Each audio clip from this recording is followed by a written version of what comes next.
Transylvania. The name conjures it all. Dense pine, impassable, craggy cliffs, thick ground fog. This is the mythic forest of your childhood nightmare.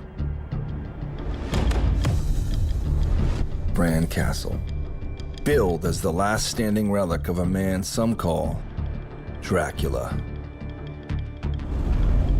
The story goes that Romania's bottomless well of tyranny, catastrophe, and overall human misery can all be traced back to one terrifying ruler and his supernatural evil.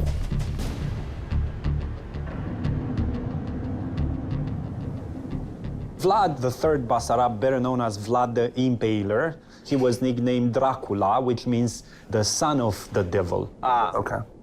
So, have you ever heard of the Curse of Vlad Tepes? Yeah.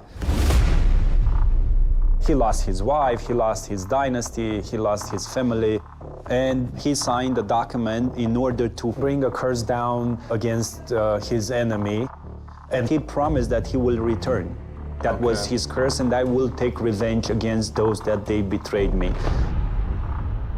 He was killed, and his body was buried in a monastery nearby Bucharest.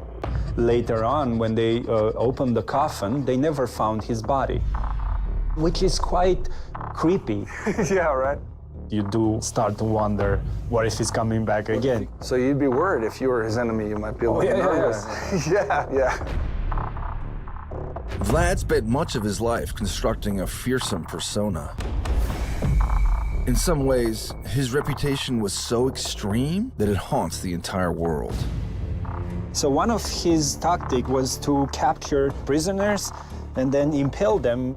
It's a wooden stick that goes into the rectum. Gross. They pull you up and you stay alive like 3 days. Oh my God, 3 days. That really terrified his enemy, the Turks. Yeah. What are some of the other ways you would do it? Well, setting a fire or poisoning wells. Wow. One, a very bad one, he captured a family, like brothers, and he boiled one of them, and then he forced the rest of the family to eat him. He sounds like a really nice guy. When you have your enemy at the gate all the time, you don't have time to make people love you. Yeah, fascists always say that. Once he took power in 1448, Vlad began a lifelong battle to protect his country from invaders from all sides.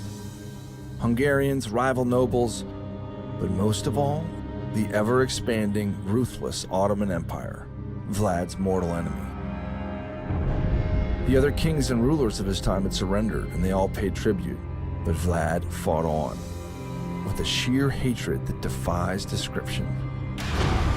Perhaps because the Ottomans had kidnapped him as a child, and by the time his father and brother were killed, his hatred had grown so virulent that we still make TV shows about him 600 years later. Vlad himself, he was right here. Yeah, right here. He touched these walls. Amazing. He used to capture rats and birds, take the skin off, and then impale them in a small wooden stick. And wow.